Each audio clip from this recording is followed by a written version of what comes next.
In 3 weeks, a deeply divided United States is heading into the crucial midterm elections. Hello, I'm Mike Walter, filling in for Anna Naidu, and this is The Heat.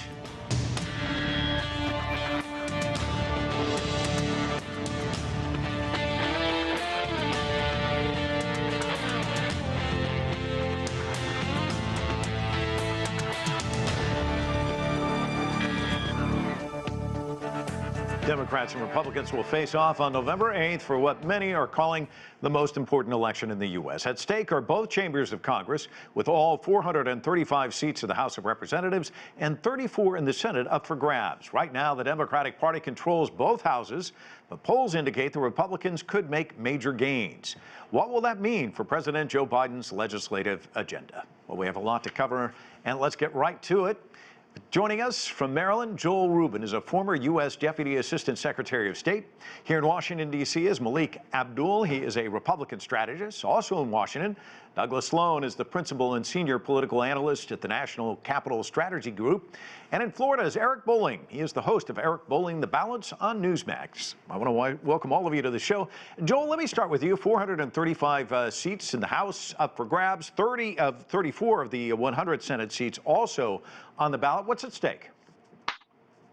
Well, everything's at stake right now, Mike. As you framed it, President Biden is heading into the third year of his presidency. He's on a roll, has a lot of momentum. He has gotten his legislative agenda through up to a certain extent, and he has a lot more to get done in the second half of this term. So he needs Democratic majorities in both chambers. And the American people, quite frankly, need Democratic majorities in both chambers because the Republicans are not offering a program.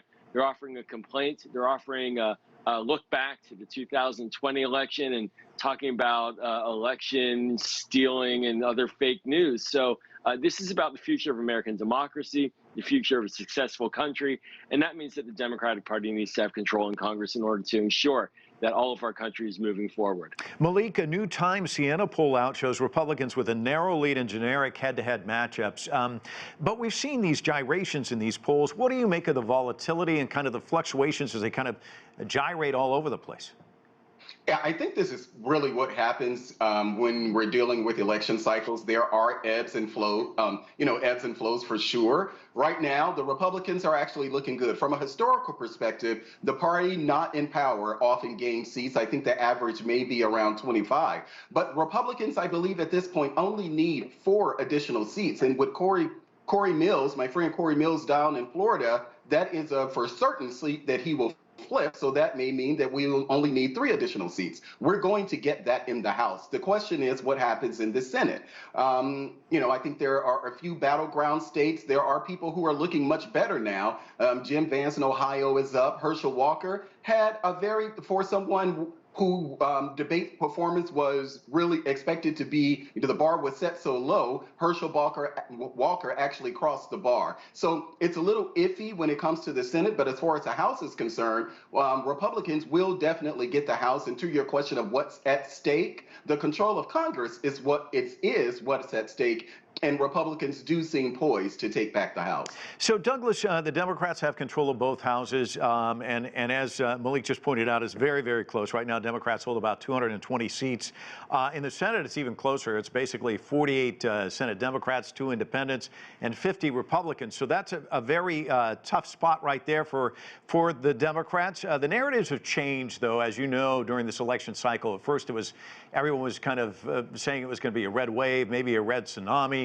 But then as the campaigns went on, we heard from Senate Minority Leader Mitch McConnell kind of complaining about the quality of some of the Senate candidates. And Malik's already alluded to Herschel Walker, who's had his trouble, J.D. Vance in Ohio as well as Mehmet Oz in Pennsylvania. There's another Senate debate tonight between J.D. Vance and Tim Ryan in Ohio. It's a very close race. Can you talk to us about the importance of these debates? Can it move the needle at all? It can move the needle to the extent of if one of the main candidates makes a major error or a gaffe during these debates. That's the only way you're really going to be able to move the needle. We just saw the debate between Walker and Warnock in Georgia, and I don't think that moved the needle much in either direction. I still expect that Warnock is going to pull that off. Walker's trying to stay out of his own way, isn't really doing that good of a job of it. Just like you had brought before, just like you had brought up, a lot of these far right-wing candidates that are loyal to Trump don't seem to sell well during the general election because you are dealing with a more moderate electorate than they find in their primaries. So, a lot of these Trump candidates that Mitch McConnell was complaining about, they don't really have the space or the wherewithal to pivot and try to shift to the middle to try to get some of these independent votes and to seem more moderate and seem more electable. And that's really hurting the Republican Party. I agree that with the Republican strategist that just spoke, that it looks like the Republicans will take the House, but I'm confident that the Democrats will maintain control of the Senate and even gain a couple of seats. And the many factors that will come into play here, insinuating circumstances like the Dobbs decision is really helping to energize the Democratic base. And you have Trump out there that's always lurking in the background, trying to ensure that his candidates are going to push forward. And of course, we have Obama that's joined the national election trail just recently, and he's going to be in Georgia, Michigan, and Wisconsin. And let me tell you, Obama can always get those votes out. He is a Democratic heavy, and we like to see him out on the trail with our candidates for the midterms. Eric, let's talk about House Republicans, because they've got something they are calling a Commitment to America policy agenda. I suppose kind of hoping to harken back to 1994 in the contract with America. Of course, that resulted in a 54-seat swing in the House from Democrats to Republicans. Is this strategy going to be helpful for them? I love hearing this. I love hearing these Democrats, Joel Rubin, telling us how America needs Democrat majorities in the Senate and the House. I'll tell you what the Democrat majority in the House and the Senate and the White House got the Democrats, got the American people. They got 10 straight months of 8+% inflation. They've got, and interesting, you cite, Mike, you cite that Siena poll. That Siena poll, if you dig deep into that poll, there's a very important number. From September to October, from the last time they took that poll to this time, independents fell for the Democrats by 3% the last time. This time around, it's a 10-point lead for Republicans. I believe there will be 25, 27 seats flipped in the House. And I think it will come down to Mehmet Oz and John Fetterman, who can't even read off a computer screen what the question is, can't formulate. Look, I get it. He's a well-loved Democrat. He's a lieutenant governor of an important state. It's not his time, though. Unfortunately, he needs to recover and come back. I believe the Republicans will have clear majority in the House. We'll have a majority in the Senate. And if it's a 50-50 tie like it is now, it doesn't matter. The legislative agenda that Joel talks about so glowingly will be stalled and frozen. By the way, I'm not sure what we got. We got higher crime. We have high inflation. We're paying through the nose. A lower standard of living. If you want that going forward, knock yourself out. But I think the American voting public will vote Democrats out resoundingly. Joel, I'll give you a chance to jump in there. Sure. Well, the idea that somehow John Fetterman is disqualified because he happens to live in the state of Pennsylvania, unlike Mehmet Oz, and happens to serve his people well and was elected in the primary. I actually believe that Americans with disabilities would be offended by that statement, that somehow someone should not be competing for office because they even need to have some reading support. But that aside, look, if you ask Americans if they're better off today than 2 years ago, we were all stuck at home. 2 years ago, there was a pandemic raging. Today, right now, Americans are out and about. Today, right now, we have $2 trillion more pumped into the economy to keep it afloat. Millions of Americans right now are getting their college loans. Right now, getting their college loans forgiven. Eric, just let him finish and then you can jump Eric, I let you speak. Millions of Americans are getting their college loans forgiven while Republicans want to sue them to get that money back. That's not much of a program. That's a contract, not contract with America like before. It's a contract on America. And quite frankly, the American people don't want that future. And so there may be, I'm not sure what you want to say, 150 million Americans, Joel, 150 million Americans have money in the stock market through 401ks and pension funds. $2.1 trillion right. have been liquidated from those accounts. 2.1 from our 401ks. 10 million. 4 trillion from pension funds in the last year alone. You want more of that? Americans don't, Joel. 10 million new jobs created in less than 2 years there. 10 million Joel, new jobs. The economy, stupid. Okay, gentlemen, we're going to have to move along. Douglas, let me ask you about this. We know that the economy, inflation, abortion rights are going to be some of the central issues in this election. But today it appears the U.S. president wanted to add another to the equation, and that, of course, student debt. We've got a lot of young people buried underneath it. Here's what the president had to say today. Republican members of Congress and Republican governors are trying to do everything they can to deny this relief, even to their own constituents. As soon as I announced my administration's student debt plan, they started attacking it, saying all kinds of things. Their outrage is wrong and it's hypocritical. I will never apologize for helping working Americans and middle-class people as they recover from the pandemic, especially not the same Republicans who voted for a $2 trillion tax cut in the last administration, mainly benefited the wealthiest Americans and the largest corporations, and didn't pay for a penny of it and racked up a deficit. Douglas, we know in Georgia, both Senators Ossoff and Warnock won their runoff elections in 2021 just by having a populist message that they wanted to give everybody a $2,000 stimulus check, a COVID check. That was a winning strategy. Can this be a winning strategy for Democrats as well? Absolutely. Eliminating $10,000 and $20,000 worth of student loan debt is absolutely a winning strategy for the Democrats because of the different student loans that people take out to get through college and grad school. I believe the percentage is like this will positively affect something along the lines of 70% of all debt borrowers in the country. It will eliminate tons of student debt. These people vote. These people are generally college educated or have some type of college education. This will also positively affect black voters that have taken on an inordinate amount of student debts with Pell Grant loans. Regarding the Pell Grants, if you took out a Pell Grant loan, it jumps from $10,000 to $20,000. So this was a very shrewd move by Joe Biden. Again, this is going to be very helpful in terms of galvanizing middle-class Democrats, college-educated Democrats, black voters that are Democrats that have college education to come out and say, yes, this is exactly what we need. Yes, $20,000 in student loan forgiveness will definitely help my bottom line. This will definitely help me in terms of moving forward and realizing the American dream of home ownership and happiness.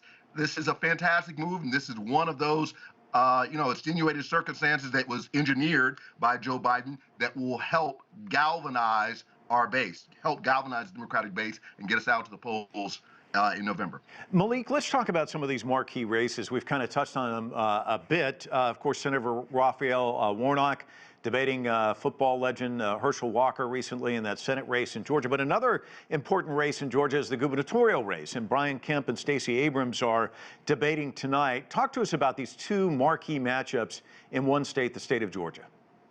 I think it's really a tale of two cities, to use that phrase, to compare what happened what's happening this time versus when Stacey Abrams and Brian Kemp went head-to-head the last time around. And I believe the last time Kemp beat her maybe by 1 percentage point, if not less than that. I expect this time around Brian Kemp will probably beat Stacey Abrams maybe about 4 to 5%. Kemp benefits in a very weird way. Kemp actually benefits from being on the other side of Donald Trump. If you look at his numbers during the primary, Kemp fared very well, and he did very well in the early vote. You'll probably see in Georgia a split ticket. If Herschel Walker doesn't ultimately win, you'll probably see in Georgia a split ticket where people vote for Kemp because for all intents and purposes, people are satisfied with Kemp's gubernatorial leadership. What's hurting Stacey Abrams, I think her time is past, unfortunately. And with the courts in Georgia, the appeals court down there in Georgia, essentially throwing out her case that she filed against the state of Georgia, with this claiming that there was some shenanigans in the election between she and Kemp. I think that probably hurt her. But it looks as if Kemp sorry, excuse me. It looks as if Kemp definitely will beat Stacey Abrams, and it seems like it really works in Georgia's favor. But I think this is actually very good for the Republican Party. And even though Brian Kemp at this point, you're only hearing people like maybe Donald Trump or DeSantis, I think this is actually poised. Brian Kemp is poised to be a player on the national stage if he chooses to jump into the race in 2024, because Brian Kemp will beat Stacey Abrams, and I think that says a lot about not just Stacey Abrams but the Democratic Party overall, when the American people seem to have moved on from Stacey Abrams. Joel, let me ask you about the other race there in the Senate, because Herschel Walker was back in the news again today. He conceded he did give a check to an ex-partner, continues to deny knowing anything that the money was going for an abortion. He's a fervent anti-abortion activist and candidate. It's been a big part of his campaign. This has dogged him for a while now. How much of a factor is that going to be when voters go to the polls, do you think? Well, clearly he's not an anti-abortion activist because he supports it in his own personal life.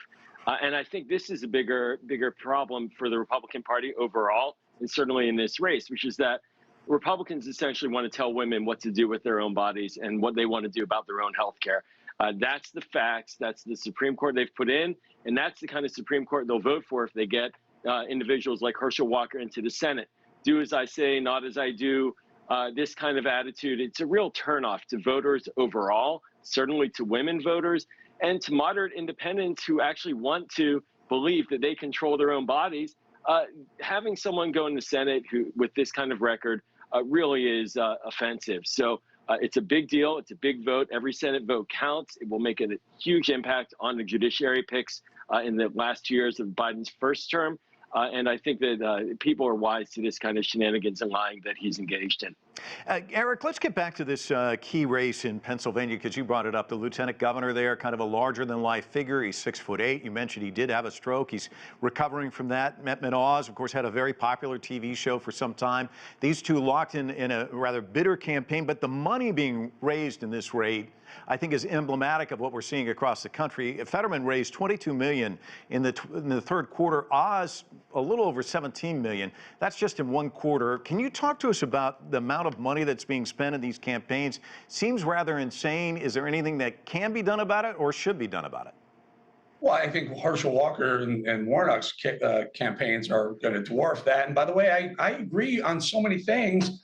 I think the Republicans did shoot themselves in the foot by making Roe a big play. I think Lindsey Graham hurt the Republican Party going into the midterm elections. I also find it, just very quickly, it's so much blowing up that we're talking about.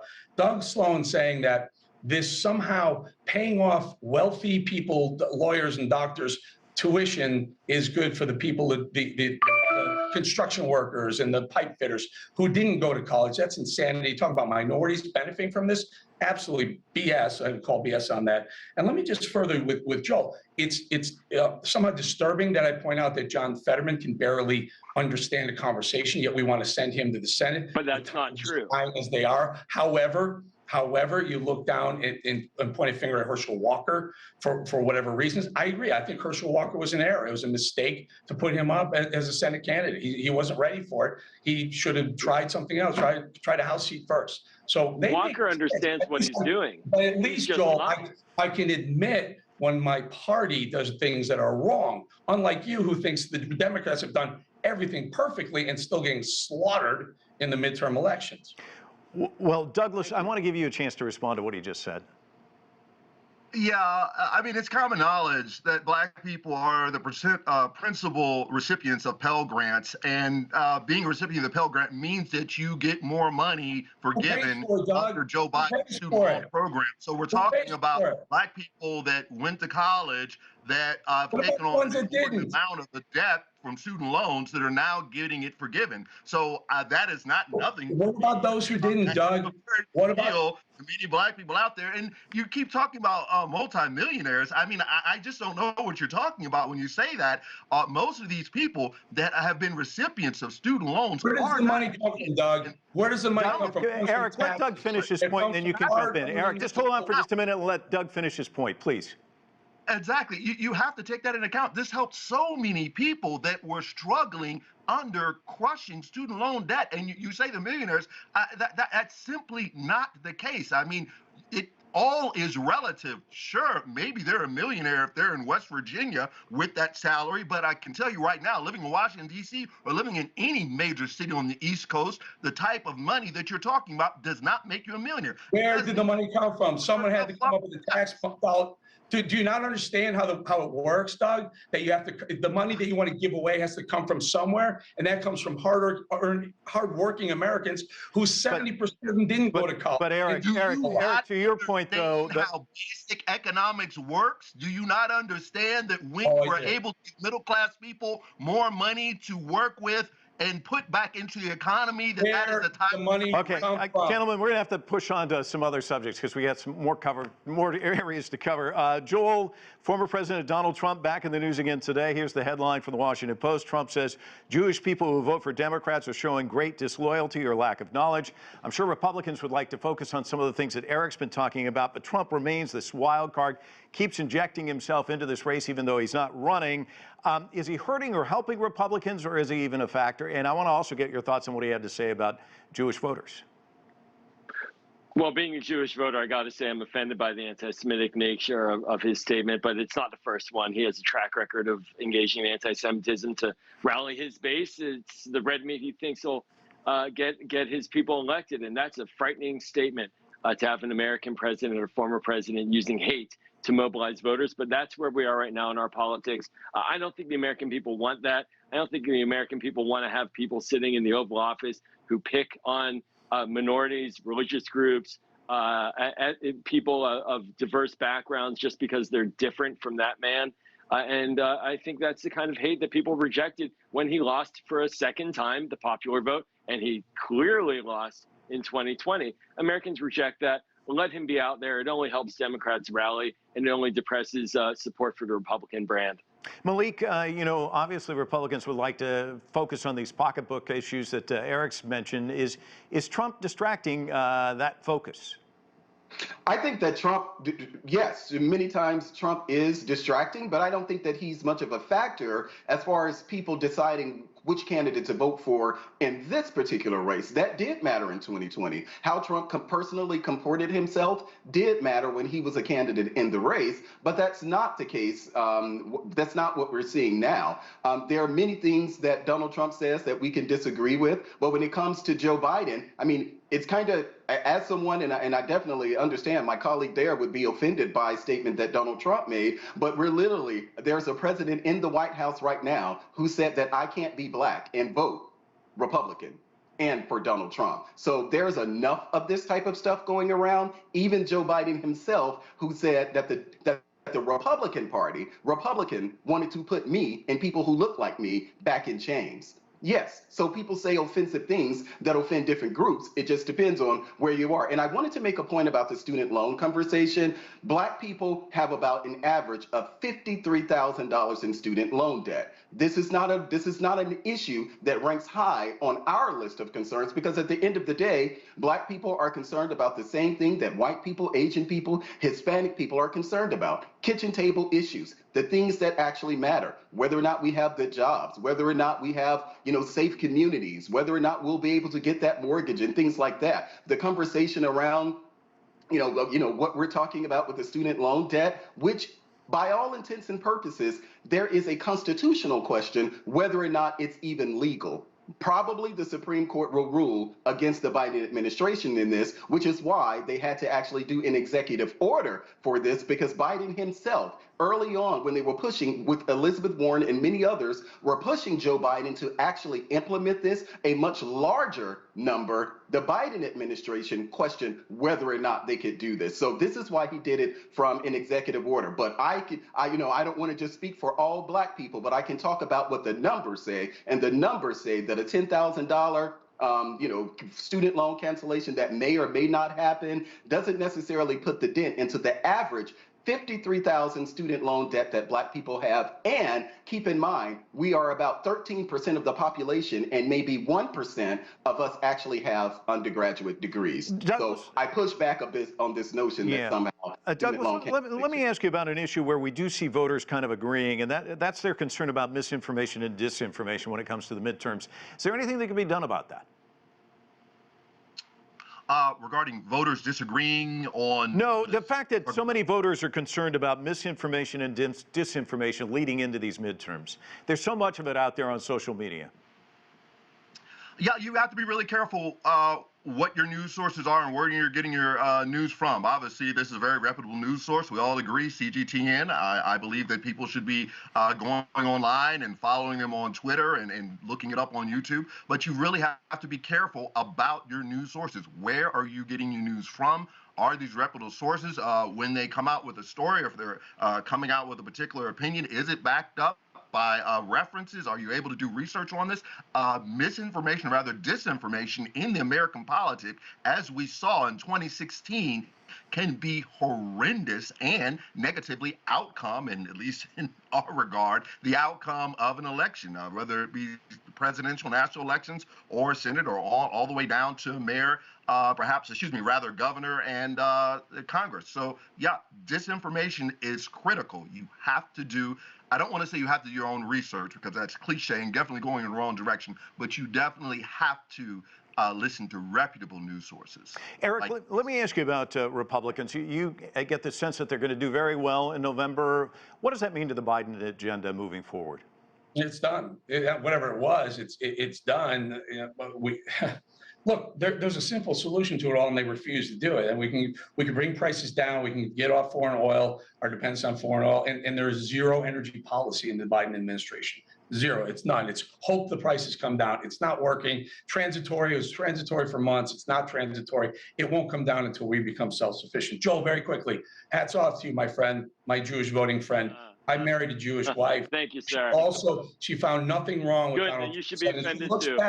She looks back to the Abraham Accords that Donald Trump brought Arabs and Jews together. She looks back in pulling out of the Iran deal, which was so bad for Israel. She looks back at bringing Jerusalem, bringing the U.S. Embassy to Jerusalem. I think the line was Jews are ungrateful for me because I did good things for Israel. Now that I'm an American, I'm a fifth-generation American. My grandfather was in World War II. Why is he telling me I need to be loyal to him because he had a good policy in his perspective on Israel? Well, gentlemen, I've got to be loyal to the clock. We've run out of time. It's been a great discussion. I can't thank all of you enough. Appreciate it. We'll have to wait and see what happens in November. It's going to be an interesting race, no doubt about it. We're going to leave it there. I'm Mike Walter in Washington, D.C. Thanks so much for watching another edition of The Heat.